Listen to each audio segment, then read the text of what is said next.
Well, howdy, friends. This is Matthew Sewell, and you're listening to episode 116 of the Popecast, a history of the papacy, the only podcast about popes where you'll find non-boring stories on the successors of St. Peter and a reminder that all the world's problems have happened plenty of times before. Well, we have another special guest this week. I know it's 2 in a row, but it's well worth it. I feel like I always say this with episodes with guests on them, that it's one of my favorites.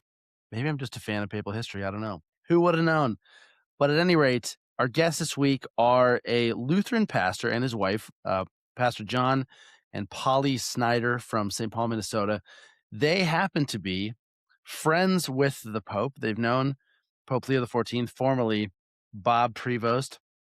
They knew him when he was just Bob Prevost and have called him Bob for forever. And you'll notice in the episode, they still slip in and out of referring to the Pope as Bob. They've known him for the better part of a half a century. I think they met him, they said in 1980, spent about 2.5 months together in a class when John was in studies to be a pastor in the Lutheran church. And now Pope Leo was still in seminary formation with the Augustinian order, but they did it's called clinical pastoral education, basically a hospital chaplaincy course that was required for ordination in both of their denominations. So they spent a summer getting to know each other really well. And you'll hear all about it and how that friendship has blossomed. It's just incredible. Listeners of the show, new and old, should hopefully know that one of the reasons that I started doing the show, one of the reasons I still love doing the show, is showcasing that the popes are men first, are people with personalities, with idiosyncrasies, with imperfections, all that sort of thing, who had friends, who had family, who aren't just figureheads known to history by their names and some of the actions, good or bad. So at any rate, I really hope you enjoy the show. I really enjoyed the conversation. One quick thing, if you'll permit the little bit of housekeeping, if you're watching on YouTube, please, of course, be sure to subscribe to the Popecast channel. It really helps, of course, get the show out to as many eyes and ears as possible, and also make sure that you don't miss any new episodes, new videos, new shorts when they come out. So subscribe on YouTube. Would love it if you leave a comment with something you loved about the episode, what you love about the show. Share it with a friend. Make sure to subscribe if you're not a fan of watching on YouTube. If you're listening to this on iTunes or Spotify, be sure you're subscribed there. If you leave a rating and a review, that also helps. And then if you also want to support our work monetarily, you can do so at popes.substack.com. As a bonus there, we'll do Today in Papal History newsletter, which is kind of intermixed between new episodes with things that happened on a given day in papal history. So you can subscribe there for free. That's also another way to make sure you don't miss anything. But there's a way to support us monetarily if you like what we do and want to give a little extra and make sure that we can continue to produce these long into the future. So without further ado, here's our episode with John and Polly Snider.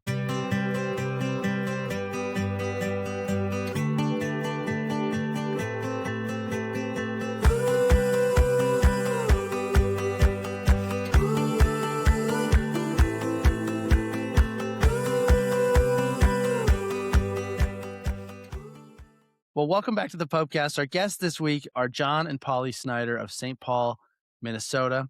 We'll find out why they're our guests in particular this week. They've been friends with a certain new resident of Vatican City for, I think, over 4 decades, you said. So, yeah, thanks, John and Polly, for being on the show. Yeah, thank you, Matthew. Blessing. Yeah, so just as by way of introduction, I know a little bit of your backstory, but especially for the listeners, can you give a little bit of background about who the two of you are, how you've gotten to where you are. I know you're happily retired now, but yeah, a little bit about yourselves just to kick us off. Okay. 10 months ago, I retired after 40 years as an ELCA Lutheran pastor, 31 years here in St. Paul, and 10 years at 2 other churches. We met in college, fell in love, got married. She married an elementary school teacher, which is what I was, but knew I was heading to seminary, and so we went to Luther Seminary. We are the proud parents of 2 daughters who both live in town, and between them there are 3 grandchildren under the age of 6 who are the kind of the air we breathe these days. Well, I'm Polly Snider, John's wife, obviously, and I am a retired law librarian. I was a law librarian for about 40 years, 32 of which were here in the Twin Cities at a law firm called Dorsey and Whitney. It was a wonderful career. I liked it a lot, but I'm very happy to be retired, mostly for time with those little people, as John said. It's a pretty special gift that we have to have those ones in town because I know so many families are not that fortunate. They got kids all over, so that's the technicolor of our life. Yeah, that's 30,000 feet of our life. That's incredible. Has the trend of girls continued? I know listeners to the show know that I think I've mentioned to you I have soon to be 4 boys, so there's not a lot of girl energy going on in our house. But the grandkids, has that trend continued? We are alternating, so boy and then girl and boy.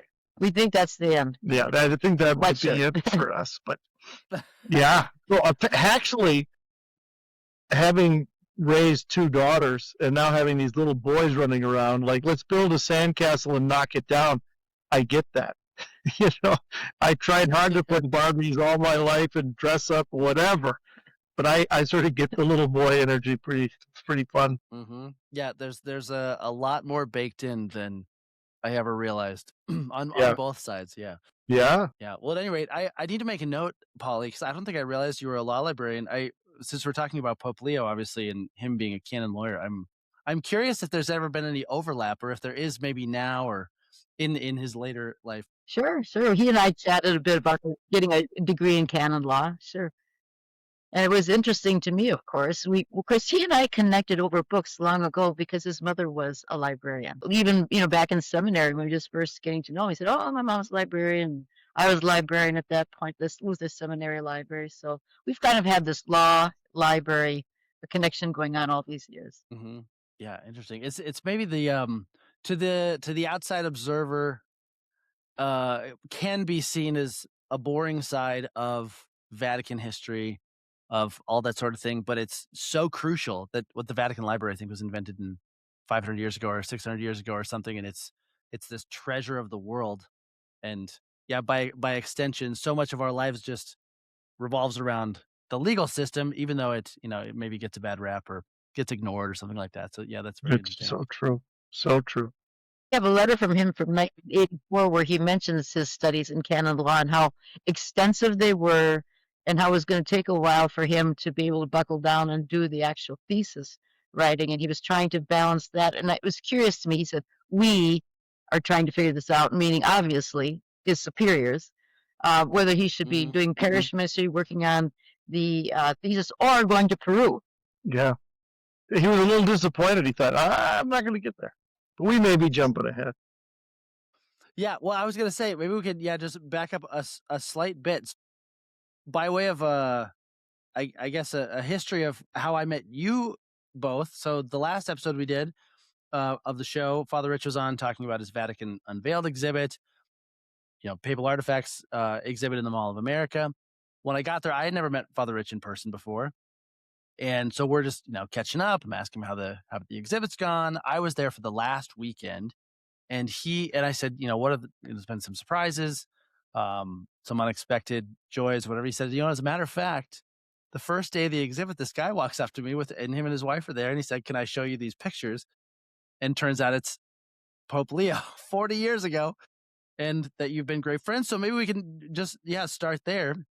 How did you happen to meet the man we currently know as Pope Leo XIV? So there's a educational component for most pastors and priests called clinical pastoral education. At least there used to be.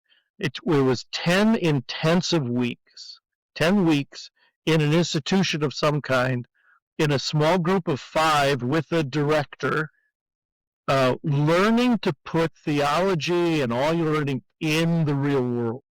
So in conversation with the sick and the dying and the grieving and all of that. And the group I was in, 5 of us, and the other youngest guy was a guy named Bob Prevost from Chicago. And I liked him right away. And I said to Polly, "Hey, there's this guy, he's Bob. Yeah, I mean, can we bring him? I'd like to bring him home for dinner." Oh yeah, bring him home. Apparently, I said that a few times to Bob. Bob, let's get together. Yeah, let's get together. Bob, let's get. And finally, he stopped me. He puts his finger. Goes, John, if we're gonna be friends, it's gonna take a commitment. And I thought, oh, that was good. So I think probably within the first couple weeks, he was over at our house, and immediately you felt the same way. Um, how did you feel when you met him? Oh, easy guess. And I was feeling a little bit intimidated. I grew up in a very Protestant area. Had never known a priest, and certainly didn't know anybody who was ever studying for that career. So I was a little intimidated, but boy, within a few seconds, no need for those feelings at all. He was just warm and gracious, always so appreciative. Yeah. Yeah. So in our relationship, got, I said, Bob, I'm a Lutheran and you're a Catholic. We're gonna have some theological disagreements. He goes, bring them on. He did from the beginning love a significant encounter. Like, tell me what you're thinking. I mean, it wasn't like, light small talk all the time. It was pretty quick, pretty deep, and I would say with him, really safe. I mean, here I look back at the Augustinian charisma, which he was introducing us to at the time, which was head and heart. And, this clear thinking and deep thinking, but also this lived love or this connection with God and the neighbor. And I think that's what, even though, what do we think he was, 23, 22? So, it was like, oh yeah, this guy is solid. He was solid enough. He was the only Roman Catholic in the group, but pretty quick we started teasing him. Someday you're going to be the first American Pope. And I am not kidding you. You're going to be the first American Pope. And even 10 years ago, I was in touch with the leader of our CPE, and I said, we're still in touch with Bob, and he's doing great, in charge of the Augustinians. I said, I think he's going to be Pope someday. And this guy goes, yeah, wouldn't surprise me. But that was the gift set he had, right? I mean, I don't frankly know what the gift sets of a Pope are. But what we did know about Bob was he was solid, loving, intelligent, sincere. And if I can continue for 1 second, what I used, and I'll just be very frank about it, I used to challenge him about celibacy. I said, Bob, this whole celibacy thing. And I realized years later that my position changed to sometimes celibacy is a great gift. And it's because of him. I saw in him that whole life energy going up to God and going out to his neighbor, and really, in a way, that interior life of faith and understanding. So he did change my thinking. I guess he prevailed in that discussion. That's very interesting. Yeah, to key on the celibacy piece, I've heard priests say that that the wisest bishops have told them they have to discern celibacy before they discern priesthood, because of it. I think the nature of it being a total gift. And then the way you described it reminded me of this image of Saint Gregory the Great. Anytime you see him, he's always depicted with a dove speaking in his ear as the Holy Spirit. And there's this famous story of he was very sick at one point, and he was in bed, and his Peter, the deacon, I think, who was his kind of right-hand man, came in and had this vision of the Holy Spirit over top of him, ministering to him. So it's kind of this great mystery, but the image brings to mind, it's I guess ironic that it was St. Gregory the Great and not St. Leo the Great who that story happened to. But at any rate, that's very interesting. And yeah, how have you reflected on that in the years since? I know you said it was sometime later. Well, as we have as we've seen him in Rome maybe 15 years ago or whatever. It's 2010, so 16. And then as we've watched these videos, right, this Leo from Peru, Leo from Chicago, it's bearing fruit. His commitment, and I don't know how you phrase that, but his faithfulness you can see it in the way people are touched, the way he gives himself away. We're very touched that he invited us to be in that movie as a Lutheran, right? Yeah, and not and I guess that just feels like he is deeply grounded, deeply gracious.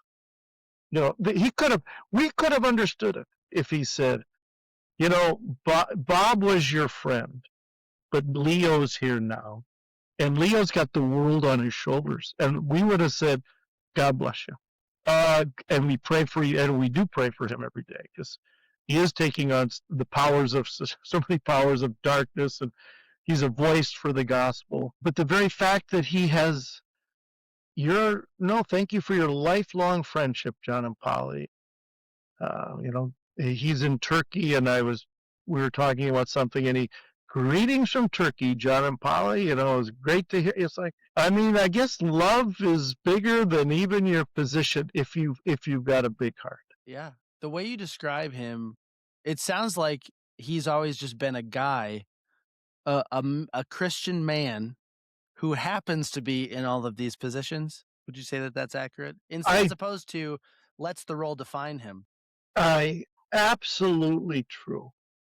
So one of the things we've said is why we feel good about him as Pope is the only reason he'd be Pope is if it can serve somebody.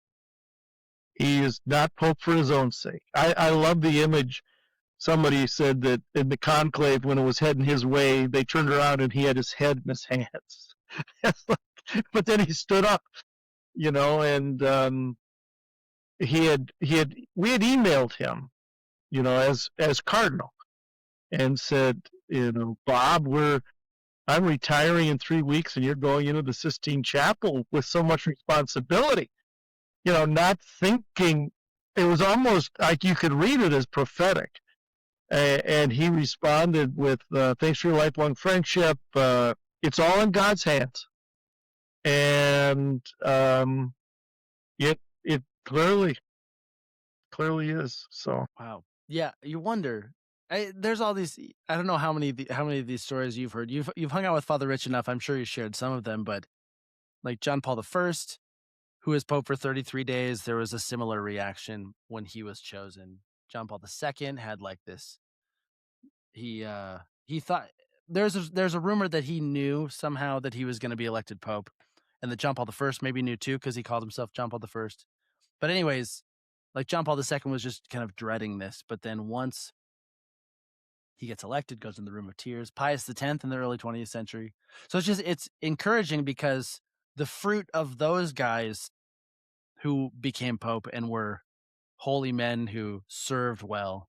I mean, we can already see it, and obviously you've known Bob / Pope Leo now for this long that you've seen it this far, but yeah, I think it's just so encouraging to know when all the cardinals go in, you don't know who's going to come out. There's all this wild speculation, and at least in Catholic circles or in media circles or whatever, to have the guy come out who clearly the Lord intended, to something that we don't know, or maybe what we need. The Lord gives us who we need.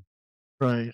And I think that from his perspective, it probably, the vote, the tally started coming in his direction, the feeling in the room, the warmth. I've known in very, very small circumstances when I'm about to be elected to something or be chosen as a leader, in the room, you start to feel in the room beforehand.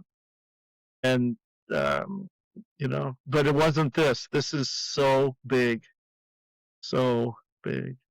But yeah. I don't know what it takes to be Pope. but I had every confidence that now Leo is the guy we need. Mm-hmm. Yeah, the guy we need. As one quick little bow, because I want to hear about what it's been like to be friends with him for that long. But one quick little bow, I think my mom actually told me this story because the Diocese of Helena in Montana had an event I think it was last weekend. We're recording this on April Fool's Day, where Cardinal Dolan was there from New York, recently retired, and he shared a little story about after Pope Leo was elected and how he said, he was very, I don't know, agitated, anxious, or whatever, probably the head in the hands moment. And then he realized that from that point forward, he would be getting prayed for at every mass, every place in the world, every single day. And so I think that gave him a little bit of a peace, or maybe a lot of peace. But I imagine that's probably a prerequisite for being Pope too, is being able to accept that. Yeah, that's some power. A billion, I don't know what percentage of Roman Catholics are praying for the priest, but a lot. Now he's got Lutherans too. Yeah. Now he's got at least 2 Lutherans. Yeah, that's right. Yeah, exactly. Yeah. Right. Yeah. So I guess rewinding some more. So that was in the early mid 80s. You said that. Yeah, early. It would have been 80. 1980. 1980. Oh, right on. Okay. Right on. He came over a lot for dinner because we just love those spontaneous. Just can you come over for dinner? A couple times a week. Anyway, I just loved how I was invited into the friendship immediately.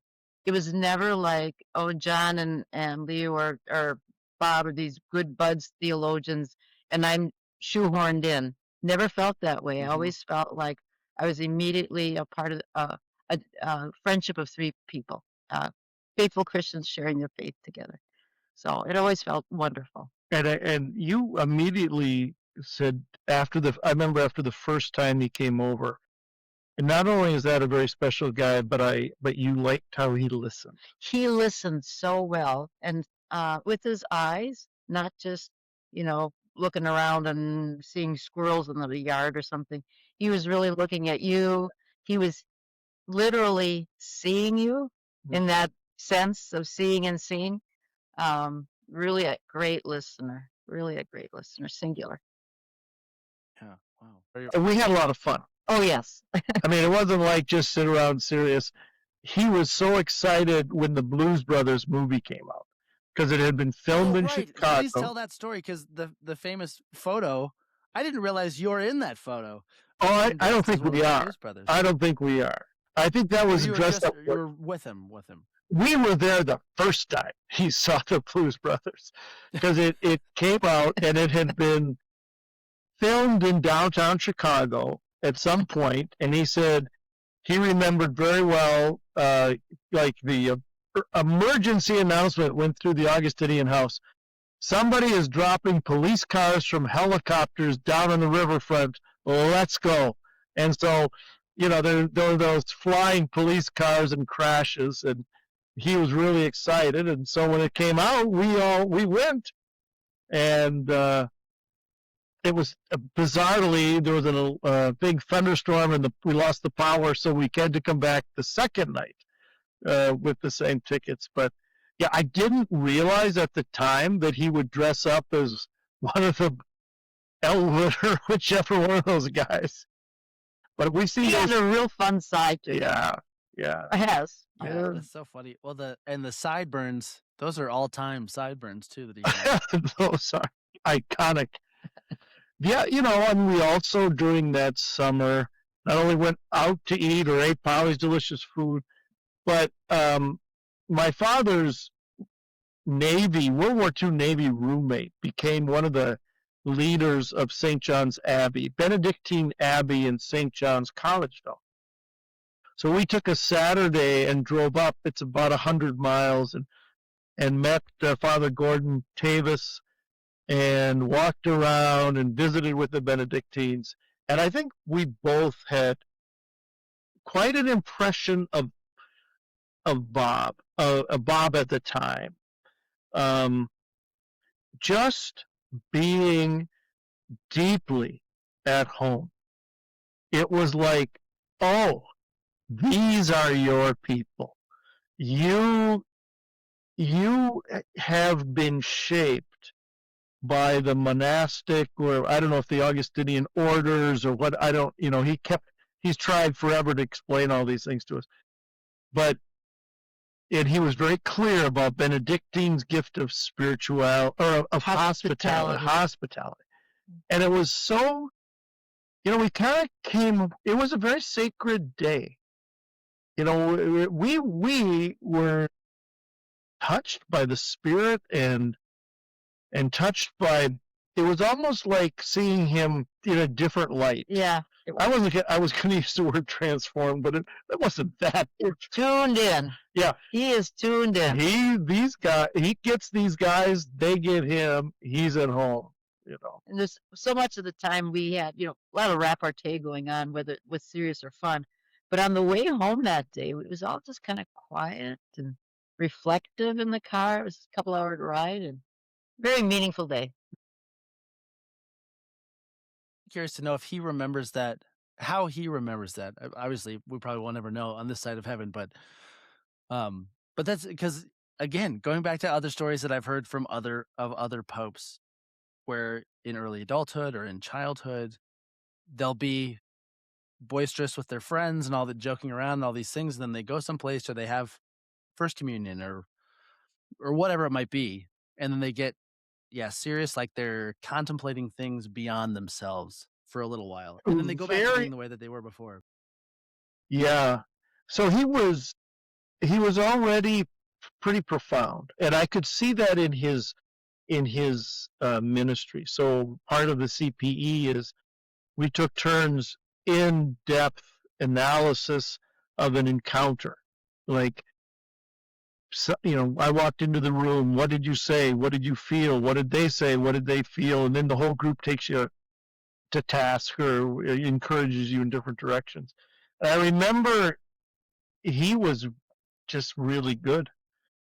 And I remember him talking about going in with a widow whose husband had just died and saying some very kind things to her and praying with her and asking her if she wanted to say goodbye to him, and then stepping up to the body. And I think we were all like, oh man, I wish I had thought of that. But he was, there was that connectivity with him. And I think everybody in the group really liked Bob. I mean, he didn't put himself forward. No. But he was genuine. He was authentic, sincere, and like plugged in to God and his neighbor. He wasn't, so I don't think, and correct me if you think differently, he wasn't like this rambunctious extrovert bouncing around a room or hello, glad handing everybody or anything. No. But when you saw him, you realized he saw you too. He was There was a draw to him. Yeah. Incredible. So that summer was 10 weeks long, you said, and then I think you told me the first day we met, you were sharing something about how the day that CPE ended. There's kind of this funny story about where you finishing a paper. Remind me what it was. Yeah, so we had to do a final paper. And of course, Bob, future Pope, had his paper done, and it was all ready. And John, future Lutheran pastor, was struggling away and sitting at a typewriter. And we had wanted to go out to celebrate, the three of us. And it would have been great. And I wanted to as well. But I said, Bob, I'm not going to get this thing done. I need some more time. He goes, no, you're going to get it done. He said, so I did. And we went out. It was late. The place closed earlier than we had hoped, probably, but it was fun. Yeah, that was good. Yeah, believed in you, right? Well, he just wanted to go out. He just said, just get your job done. Mm-hmm. Yeah. So since that summer, how did the friendship blossom from there? Because obviously that was the most intensive time that the three of you spent together. Yeah. and the rest of the people, I suppose, in your cohort probably too. But how did that friendship blossom? And kind of, I feel like I think you've alluded some off the air about his insistence. Well, you even said at the beginning, if we're gonna be friends, we Yeah. need to make No, a commitment. I think that's Augustinian, right? And as a Lutheran, I feel like a second or third cousin to the Augustinian because Luther was Augustinian. Sure. Yeah. And I'm he was been consistent with that. That summer, so I guess we were probably done early August. By late August, we were driving through Chicago on our way to Toledo to our internship, and stayed with then Bob at the Augustinian house. And turns out we didn't realize it at the time, but Bob loves to drive. It's a lot in the Leo books or the Leo movies. He said, "Hey, the order has like some fancy nice car or a little Chevette. Which one? Because he was going to take us around all day the next day." And we talked, and I said, "I think we're going to buy a Chevette. We can afford it. Let's take that. See what it's like." I remember a moment of drooping face, like, "Oh, okay." Take the Chevette. No offense to Chevettes, but. And then he just did. He just drove us around. I'm sure we went to that pizza place he loves and all sorts of. I don't remember any other specifics, but it was a full day behind the wheel. Then we drove on another 100 miles to Elkhart, Indiana, where my parents lived, and that was a place we then met in early '81 in the winter. It's hard to believe how we would ever do this without cell phones and text messages, but somehow we invited him over for a weekend at my parents' place. And so we came about 100 miles from Toledo. He came 100 miles from Chicago. And, my brother had a snowmobile helmet and suits, and we ripped the famous snowmobile. Yeah. Okay. He did like to drive. He ripped and roared. He did. And your parents thought he was pretty special. Well, I mean, I remember him in the kitchen and for dinner, and we think it's a little foggy, but I'm sure he spent the night. I think. And I could just feel the vibe. Bob had an influence on the vibe of the family. And my sister and brother were home. No, everybody was single. They're not much younger. I suppose Mark was still in college. Sue was probably too. But, there was just a vibe as we sat in the kitchen and had the meal. It was like the Sniders were a little more on their best behavior, don't you think? Yeah, I think so. No jabs. No, yeah. It was so funny when Bob became Leo. My brother called immediately and he said, "Did the Pope drive my snowmobile?" This snowmobile helmet doesn't exist anymore, is what I hear. I have twice on behalf of our mutual friend, Father Rich, I have contacted my brother. And he said, "That's long gone. The sled is long gone. It's all gone." But, then we continued to stay in touch in that old-fashioned way of writing letters. And you met Jess. Yeah. Oh, that's right. And then, so that might have been. Because she was born in 85. 85, 86. He was in Chicago. We came through, met near the interstate somewhere.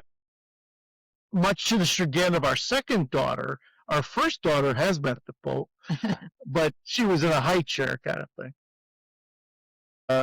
And that was for a long time. Then it was these like letters back and forth, and him off to Peru and us off to our various congregations in life.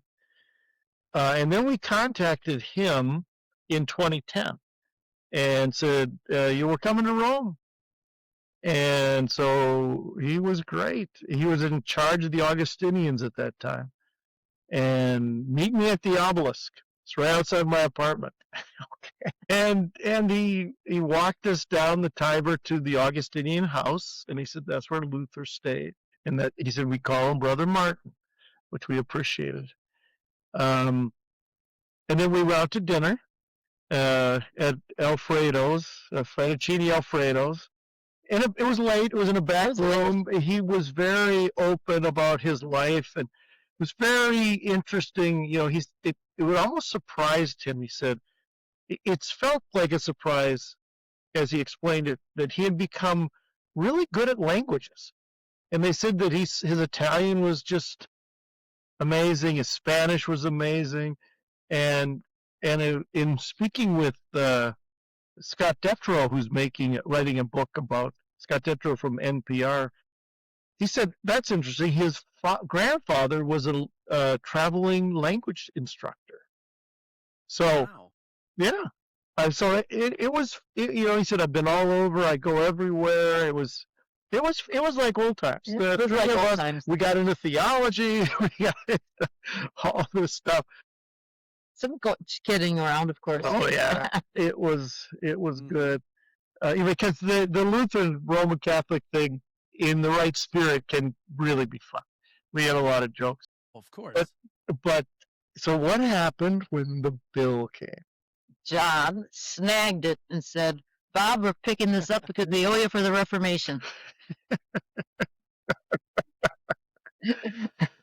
So, yeah. And then, he went off to his stuff. We kept doing our stuff. And then we read in the paper that only one North American had become a cardinal. And we knew. Yeah, it was Robert Prevost. And we went, wow, that's cool. That's when, and it was not much long after that, right, that Francis, it was a couple of years. And that's when we contacted him and said, you're about to take on a lot of responsibility, not really realizing how much he was taking. And we were so touched that we heard with them so quickly, within a couple of days. Yeah. He would take the time at that crucial point in his life to email old friends. Yeah. Or that the old email address still works. That is AOL address or whatever address it was. It was an old address. Yeah. It still worked. Yeah. And so he's been. And you've, yeah. I think it was only 2, maybe 3 years. It's escaping me. It was 2022, maybe 23. But it almost seemed like Pope Francis is kind of maybe handpicking him. Again, another thing we won't know this side of heaven, maybe, but. He was certainly maybe favored, or else he recognized in Bob at the time the same kind of stuff, right? I mean, he's not. I don't know that he's not the only person in the world with great gifts, but he's got great ecclesiastical gifts and a heart. Yeah, I have a pet theory about Pope Francis. I think I've said on the podcast in a couple of different places that he reminds me of Pope Benedict XIII, who is on the road. He's on the first stage of sainthood, Benedict XIII, but he was notoriously very personally faithful, holy man, but was a really bad administrator, just like crashed and burned on the administrative front. And he reminds me of Pope Francis because when I would read Pope Francis's writings on matters of faith, they've always been very moving. And you can tell that he has a close relationship with the Lord. And at the same time, you can't get around that he ruffled a ton of feathers for all 12 years on a variety of administrative fronts. Again, for better or for worse. There's, reasonable minds can disagree. And then wasn't always the best judge of character as far as like the closest advisors around him. But I got this sense as soon as Pope Leo got elected, I realized, people probably will disagree with me, that all the best things about Pope Francis seem to be in him, but then he also has the administrative skill, the skill for listening, the patience that just didn't seem to be strengths of Pope Francis. And again, not faulting him for it. But I just found that kind of interesting that maybe Pope Francis, in this moment of lucidity or whatever you want to call it, saw in Cardinal Prevost, he said, I need to put you at the highest rank of cardinal, at the highest level, because everybody gets along with you. Everybody likes you for good reason. I don't know. Does that resonate with you? What you know about him? It does. I mean, grounded. Steady. Those would be the descriptors. Not grounded dull, grounded alive, but settled in his 20s and settled ever since. I do remember Bob talking about being a direct report to the popes, which was pretty impressive to us back then when we met him in between. And I remember what a kind thing he said about Benedict. He said, Benedict takes my hand and asks, how's your mother in Chicago? So I always felt like, Wow. that's a real pastoral side. Yeah, I throw that out for no apparent reason.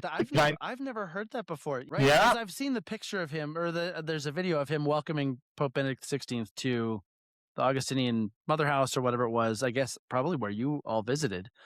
But that's a really interesting story. So he was that aware, and they had met enough times. He really enjoyed it. I mean, he just articulated that. I might have said that he's a bit of a bulldog, right? Wasn't he the Rottweiler of the theology or something? Because he's German, they call him God's Rottweiler. Well, yeah, that's like he's a tough, and I might have mentioned something. Like, he goes, well, let me tell you about the man. He said he takes my hand, he puts my hand in his, and he says, how's your mom? Because his mom had cancer and was sick. And so I think, wow. So, it's the same for our new pope. We have a Roman Catholic family member who was dying of pancreatic cancer, and his brother wasn't pancreatic. Or wasn't it? What was something? It was leukemia, but anyway, no matter. Yeah. So his brother is our brother-in-law, and he said, "You still got that connection with the Pope." And what he was asking for was prayers, and so we sent the email, and 3 days later, Pope Leo responds, "I am praying for him every day," and how touching that was to us. And then how more touching it was for us to cut and paste that message to this Catholic family who was losing their dad and grandpa and brother. It was like, that's kind of that taking your hand and asking about your life. Very pastoral. Yeah. Yeah. Very pastoral. Yeah. Yeah. Again, seeing the person, keeping the main thing, I suppose. There you go. Yeah. There you go. Okay, so I think I'm trying to think. You hit like 3 of the things on my bulleted list in that one question, so that was perfect. So yeah, well, since we kind of covered the friendship leading up to it, and I guess some since he's been elected, but I'm really eager to hear from each of you. Where were you when he got elected? And what were your reactions, given that you'd known this man and John, I guess that you joked with him that he's going to become the first American Pope. Did that come back to your mind right away, or was that a realization later on too? But anyways, what were your reactions when you saw him walk out on the loggia? It was sooner than that. Yeah. Well, I was at home. John was at Menards.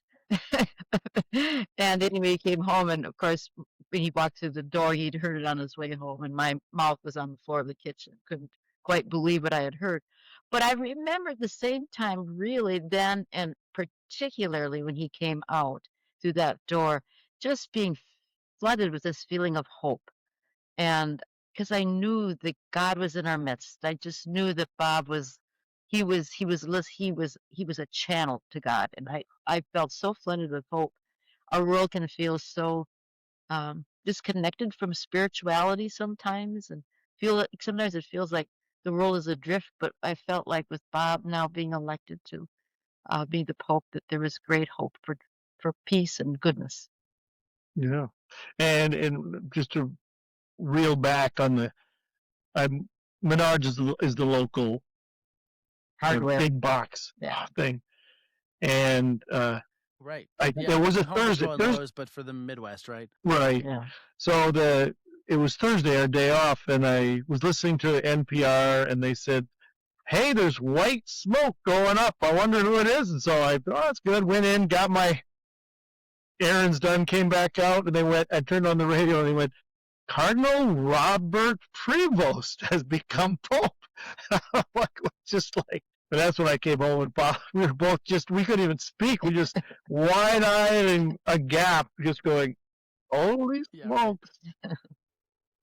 Yes, and he has remained that if we're going to be friends, it's going to take a commitment, and that commitment has continued despite the papacy.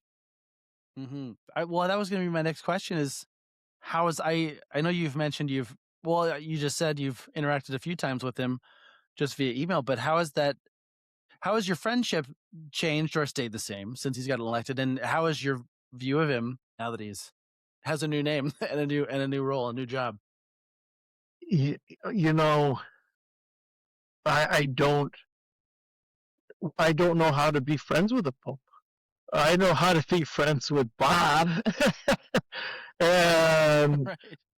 so in some ways, I am sure and I'm grateful that he's still there, because that is, that he's in there. But when a billion people are praying for you, and when, you've got the worries of the world, everybody wants a comment, and what do you say? What are the right words to use? And who are your advisors? Look at you mentioned a Pope getting an elephant.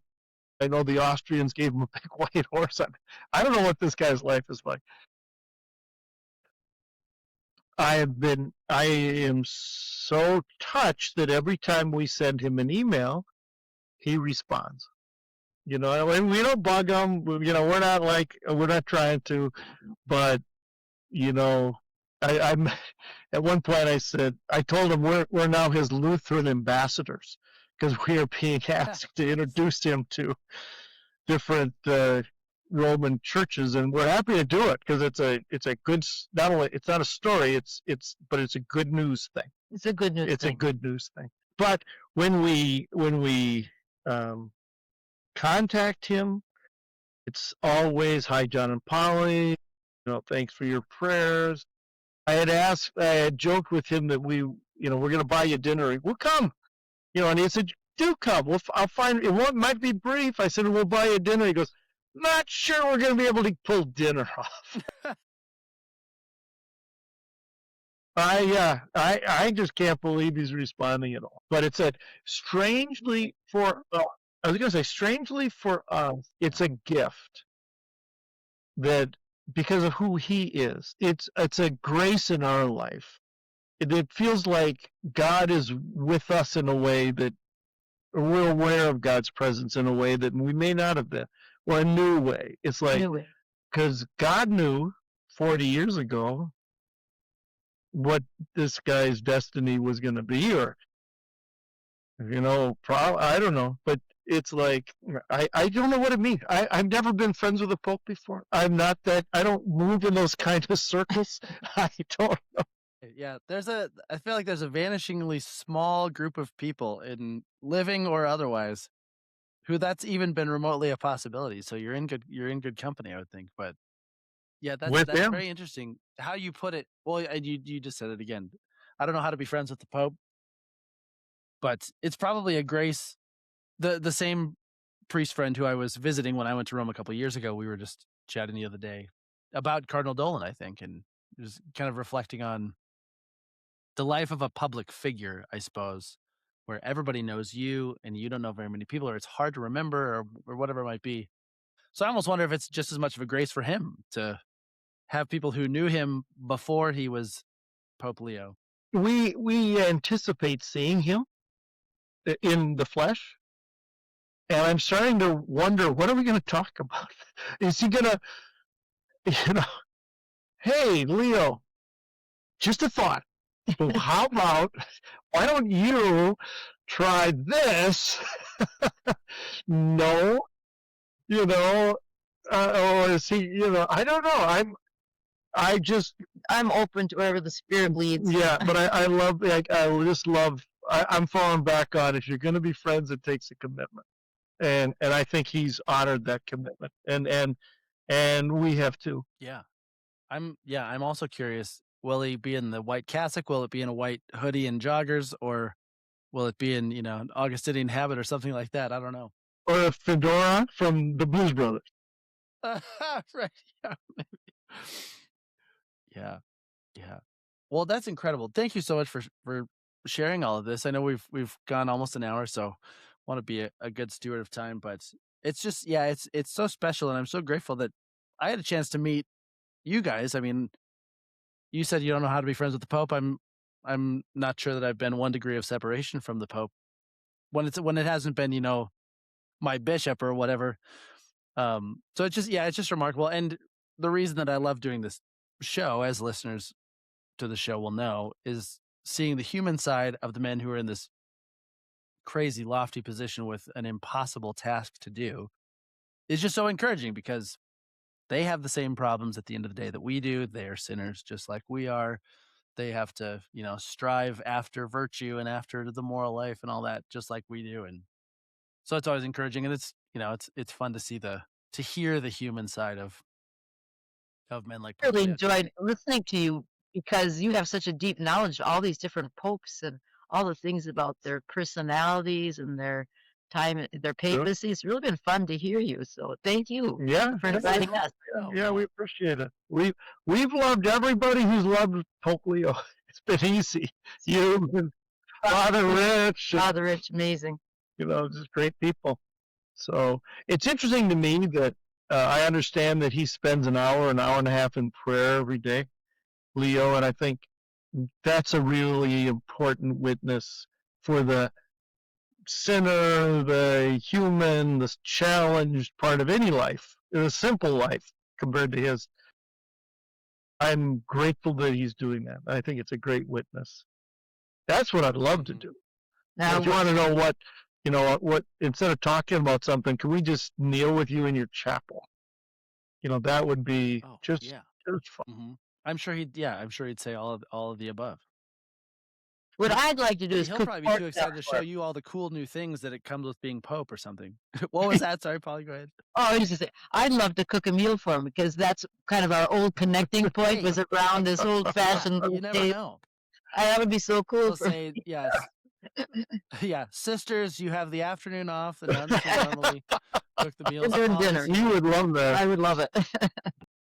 Yeah, there's a funny story about John Paul II. When he wanted a cookie, he would just draw a circle on the table next to his plate, I guess. And that meant he wanted to do the. Yeah, so at the end of dinner, he would just draw a circle, and that was a sign non-verbally to whoever was watching that it was time to bring the cookies out. Oh, dessert. I don't know. Yeah. I wonder if we can drive the Pope. He likes to drive. Maybe he could take us for a ride around the square. You never know. There's a ton of stories about that too. Popes sneaking out in a black cassock in the middle of the night, incognito. The fedora would come in handy. The sunglasses. Well, we'll look forward to staying in touch with you. Yeah, we hope to, Matthew. And if when we do see him, we have more stories to tell, we would share them with you. Yeah, no, I'd welcome it. And thank you again for spending the time. Sure, our pleasure. Keep it up, and blessings on you and your growing family.